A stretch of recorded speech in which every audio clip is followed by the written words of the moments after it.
Hey, it's Chris, Liege Games. Let's do this, right?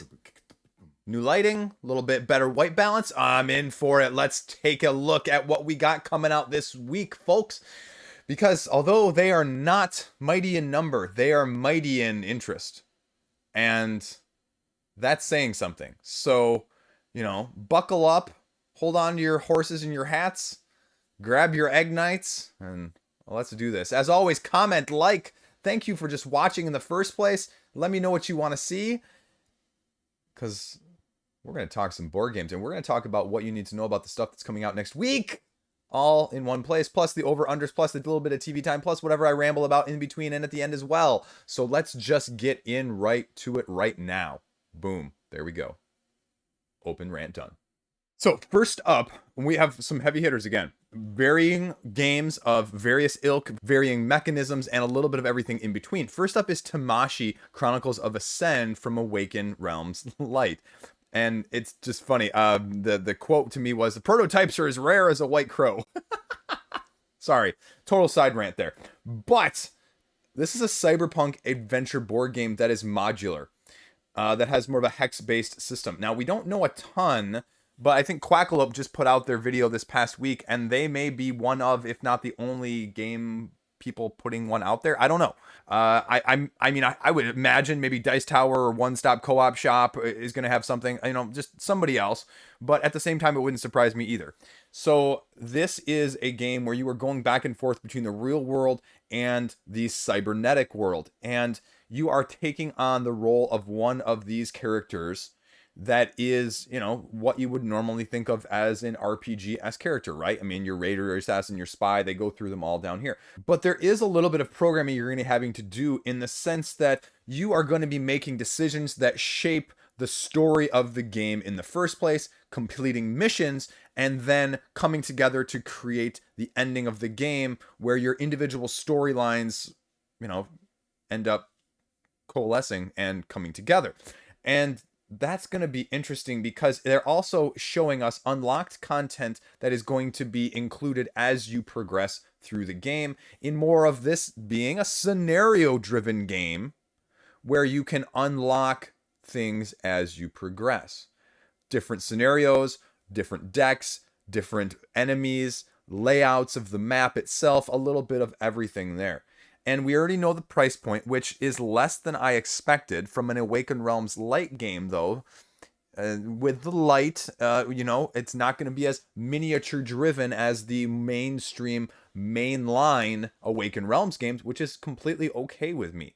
And so we're going to see a little bit of everything that this entails in your different minds, as they're calling it, as the different avatars or bodies that you're going to be utilizing here, with the different characters that are going to be at your discretion, with the different values or statistics at the bottom of the cards that give them a little bit of differentiation apart from their unique asymmetric abilities in the first place. Again, here is the hex-based system of the map that you are seeing, along with the scenarios and all of your other cards. How does it actually play? Do you need the miniatures? Well, no. That's the one thing I really like, and I completely endorse every time I see an Awaken Realms Light game. Say what you want about the games, the fact that they do not content lock with miniatures will always be a positive from my standpoint. So this is launching on the 15th. There's going to be plenty of other stuff probably unlocked.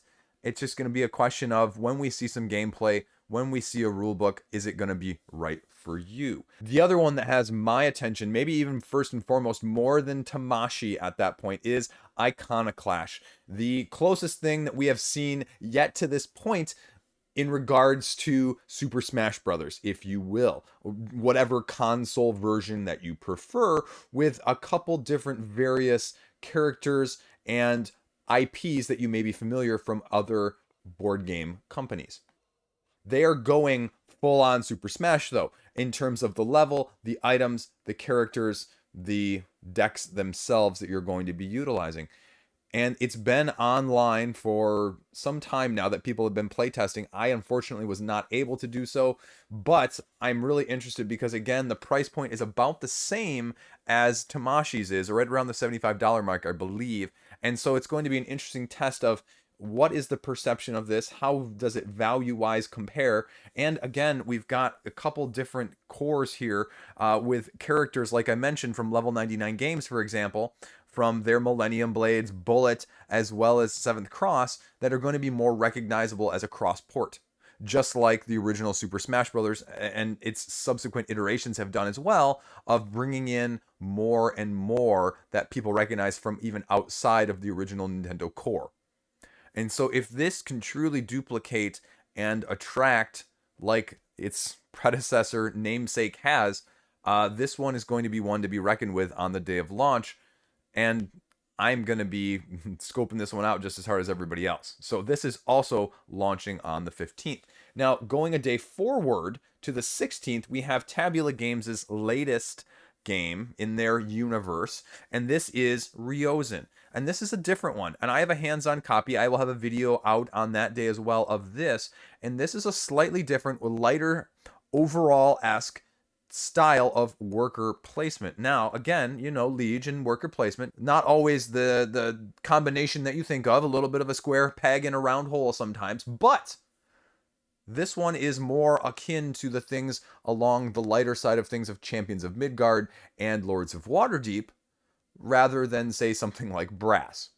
And it's done in a way that you haven't seen before, with different sectors that you are going to be dealing with around the outside of the board, that you are going to be placing your workers, which are going to be many and different ones that are recruitable. And then based on who you have where, not only will you get bonuses when you lay them, you will also get bonuses as you control those areas depending on the strength that they are in the first place. Asymmetric abilities, rotating board, a little bit of everything. I will actually have a gameplay video coming out along with my review, so you can see exactly how it plays as a whole to know whether or not it's right for you. And again, it does a little bit of take that, but it rewards you in a positive way if you are taken like that, a la the Valhalla expansion for Champions of Midgard, if you will. So that is something you need to know if you're at all looking at this in the first place. And that is launching on the 16th. Now, going back 2 days, we're going to do these completely unchronologically. That's right, I said unchronologically as if it were a word. This is Oak coming from Game Brewer, which again is going to be an ambitious Euro-style game where you are druids trying to basically grow your best forest, right? And upgrade your druids into archdruids to help you be a better, I was going to say shepherd. Well, we can say shepherd in not the literal sense, but shepherd of your flock of trees, maybe, better than your opponents in this competitive Euro-style game, because you're going to be interacting with otherworldly creatures, artifacts, and legendary locations as you're trying to do this, along with an asymmetric aspect of the powers. Now, this page has already been updated since my Gamefound breakdown earlier in the week, because these diagrams of the actual actions of the game were not on there. And so you can start to see, you start with cards, they correspond to temples, temples have spaces, you have workers that you can be playing into those spaces depending on the resources cost or the resources that you can gain. They also interact with the branches of the tree in and of itself. You commit to climbing and you get victory points and rewards as you do so.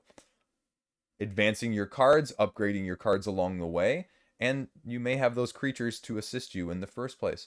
But you can also build other things in order to honor the gods, honor the tree, and just to help you advance in terms of victory points. So there are many different aspects that you're going to be doing, as well as similarly with Ryozen, it appears you have Elder Druids of asymmetric upgradableness. I went there, upgradableness, 2 new words that you've never heard in one game description. So this is going to be another interesting test to say, okay, on the worker Euro side of things, is this unique enough? Is this doing something enough different? And is the price point going to be right?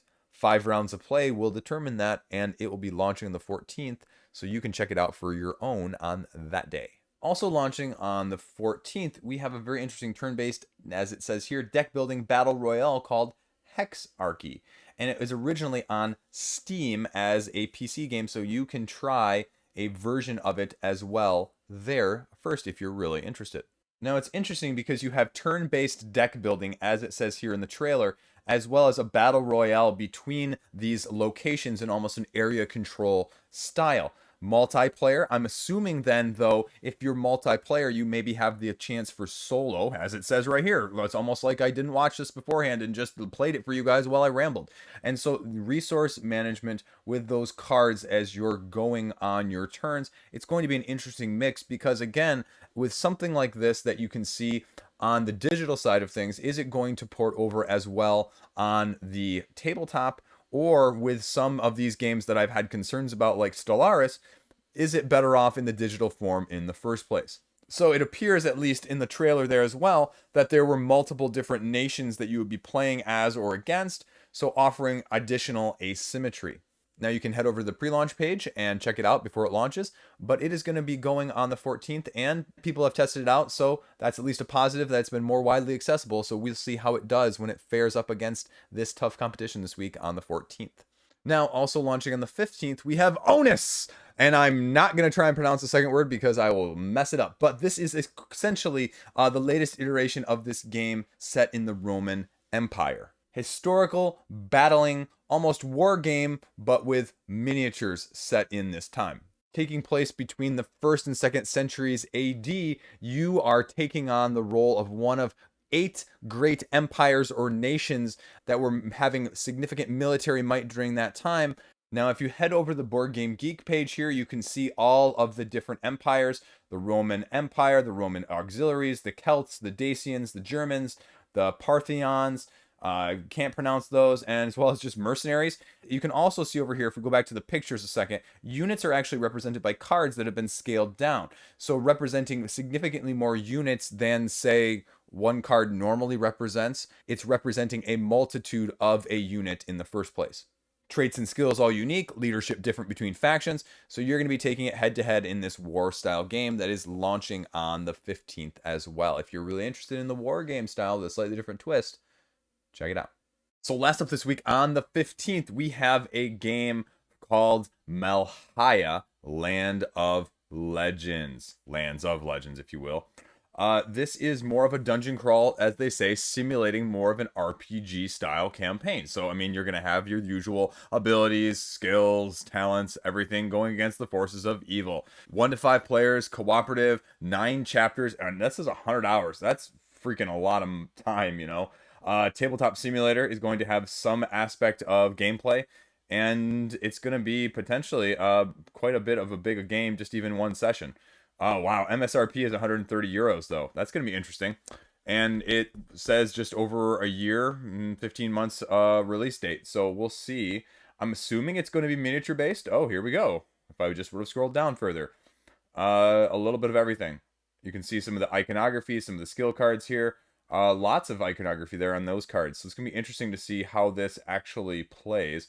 Now, it looks like we have rules as well here. And if we go over this here, 46 pages of English rules that are in process still. But you can see already, this is pretty labor intensive. Now, obviously not the biggest dungeon crawl that I've ever seen, but it's got quite a bit of variation there. So if you want to check this out, I'll throw their website in the link below so you can see it for yourself before it launches on the 15th.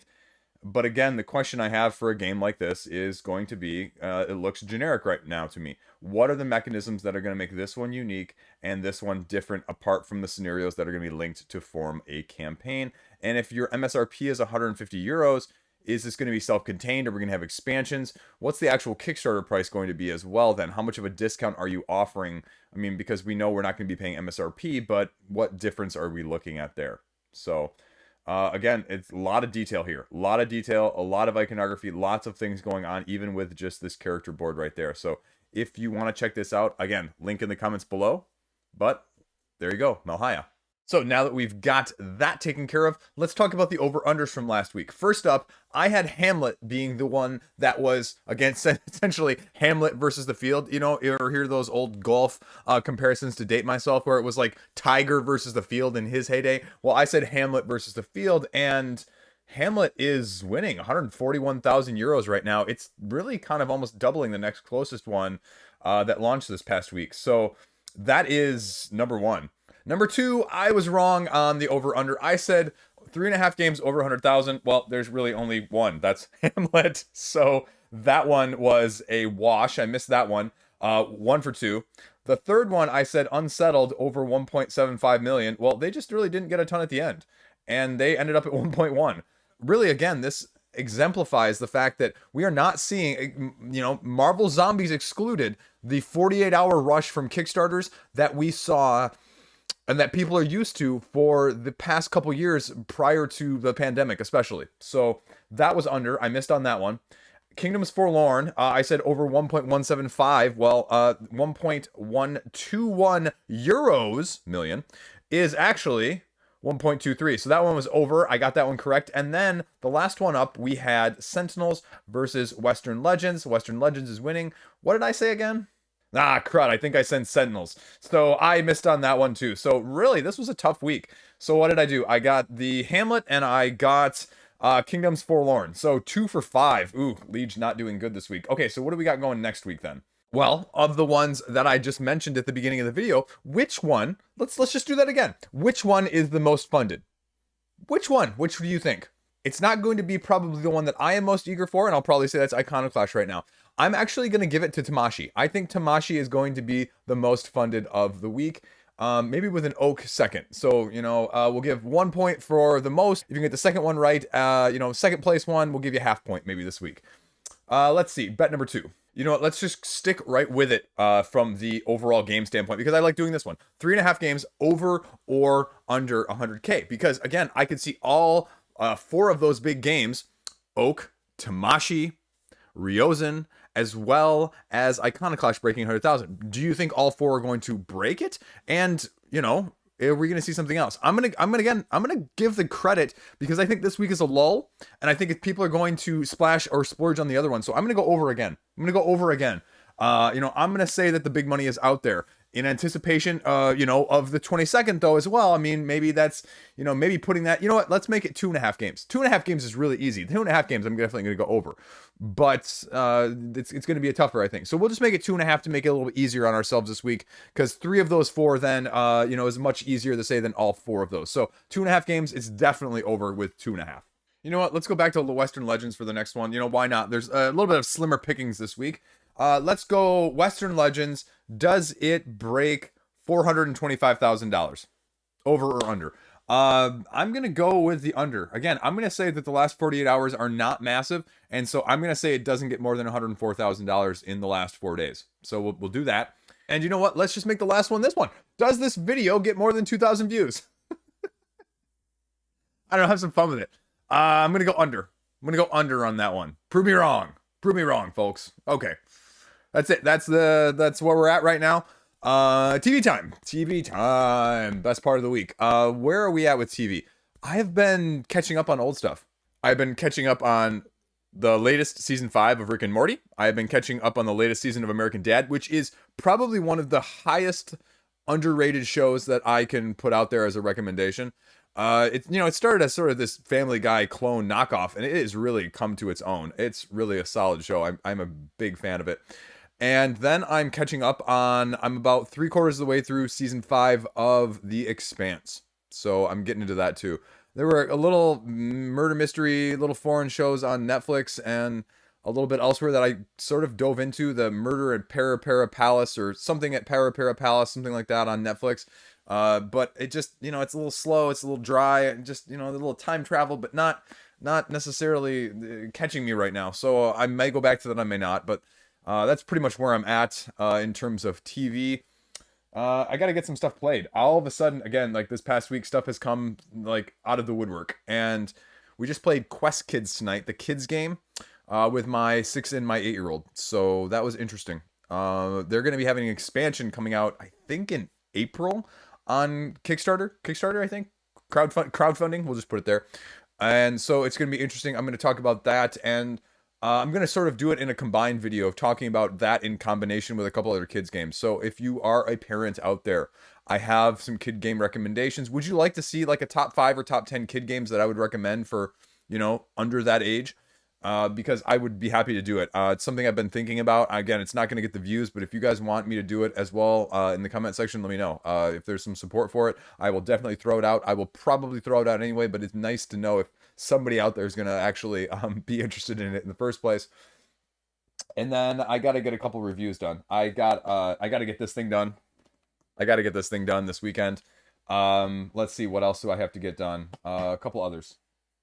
Nothing else major though. So not too much deadline wise right now. I think I've only got one or two other games that are more like deadline. I need to get this done by the time the campaign finishes or goes or something along that aspect. So that's pretty much it. I think I'm going to try have a little bit bigger, not bigger, longer gameplay game day today, the day that this is airing, not filming, because we haven't had one in a couple weeks. I haven't played hardly anything with a group of guys in a while. So need to do that. Need to do that. That's all I got. That's all I got right now. I'm trying to think of an end funny ramble, but I really have nothing right now.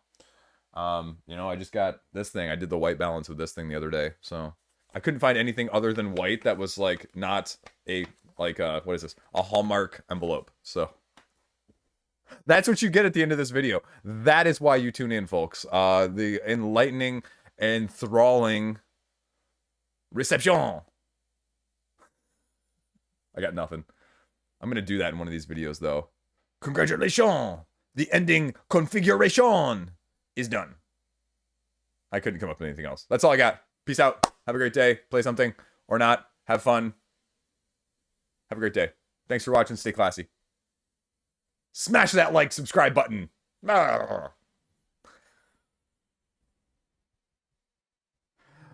Whew. Had to get that one out of my system.